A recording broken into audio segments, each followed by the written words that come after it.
Assalamualaikum warahmatullahi wabarakatuh. Perkenalkan, nama saya Stefani Chandra. Saya dari kelas 12 IPS 1. Dan di dalam video ini saya akan menjelaskan secara singkat biografi serta peran pahlawan Indonesia, yaitu Bapak Dr. Gerungan Saul Samuel Jacob Ratulangi, atau yang lebih kita kenal sebagai Bapak Sam Ratulangi.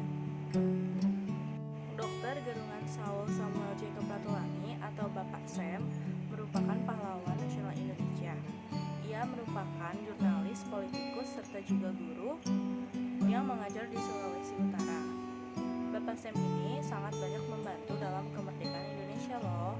Salah satunya dia adalah anggota panitia persiapan kemerdekaan Indonesia atau yang lebih kita kenal PPKI, dan ia juga membantu untuk membuat Undang-Undang Dasar Negara Republik Indonesia atau UUD RI. Dan ia juga merupakan gubernur pertama di Sulawesi Utara. Kisah awal Bapak Ratulangi menjadi pahlawan nasional Indonesia berawal dari rasa penasaran Bapak Soekarno yang saat hendak berkunjung ke konferensi di Bandung, lalu menemukan sebuah perusahaan Bapak Ratulangi yang mengataskan Indonesia di dalam dokumen resmi. Lalu terjadilah pertemuan antara Bapak Soekarno dan juga Bapak Ratulangi di Bandung. Secara singkat, Bapak Ratulangi ini diangkat pada awal bulan Agustus untuk menjadi panitia persiapan kemerdekaan Indonesia mewakili Sulawesi Utara. Dan beliau ini membantu untuk menyebarkan proklamasi yang dibacakan oleh Bapak Soekarno dan Muhammad Hatta.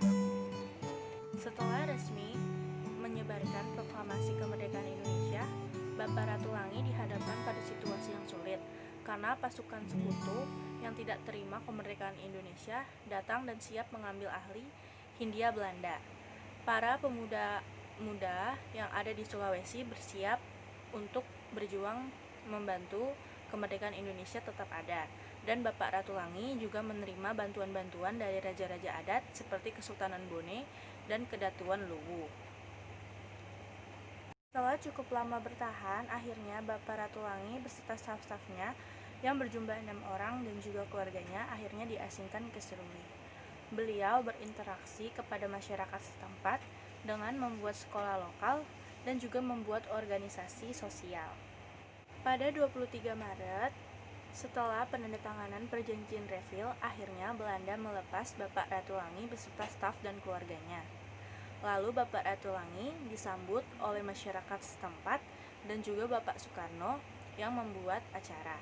Serta Bapak Ratulangi pun diangkat menjadi penasihat khusus untuk pemerintah Indonesia. Tetapi kesehatan beliau sudah mulai menurun. Pada agresi militer Belanda II, Jogja dikuasai sepenuhnya oleh Belanda dan para pemimpin Indonesia ditangkap seperti Bapak Insinyur Soekarno dan Bapak Muhammad Hatta.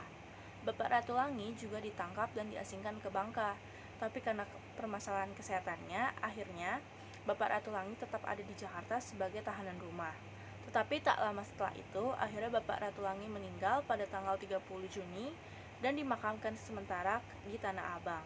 Dan pada tanggal 1 Agustus, akhirnya makam Bapak Ratulangi dipindahkan ke Tonando, Sulawesi Utara, yaitu kampungnya, melalui kapal. Dari cerita singkat yang sudah saya jabarkan, ternyata Bapak Sam ini sangat memiliki peran penting untuk kemerdekaan Indonesia loh. Karena walaupun sudah ditangkap dan diasingkan berkali-kali, Bapak Sam tetap membantu untuk kemerdekaan Indonesia dan melakukan peran-peran penting seperti menjadi panitia kemerdekaan dan juga menyebarkan proklamasi. Serta ia juga menjadi penasihat khusus di Kementerian Indonesia. Oh iya, Bapak Ratulangi ini memiliki filsafat yang sangat terkenal loh, yaitu Sitou, Timou, Tumou, Tou, yang artinya manusia baru dikatakan sebagai manusia ketika sudah bisa memanusiakan manusia. Sekian penjelasan dari saya mengenai Bapak Dr. Gerungan Sam Samuel Jacob Ratulangi atau Bapak Sam. Semoga cerita saya tadi itu membantu kalian untuk mengenal tokoh nasional kita. Kurang lebihnya mohon maaf. Assalamualaikum.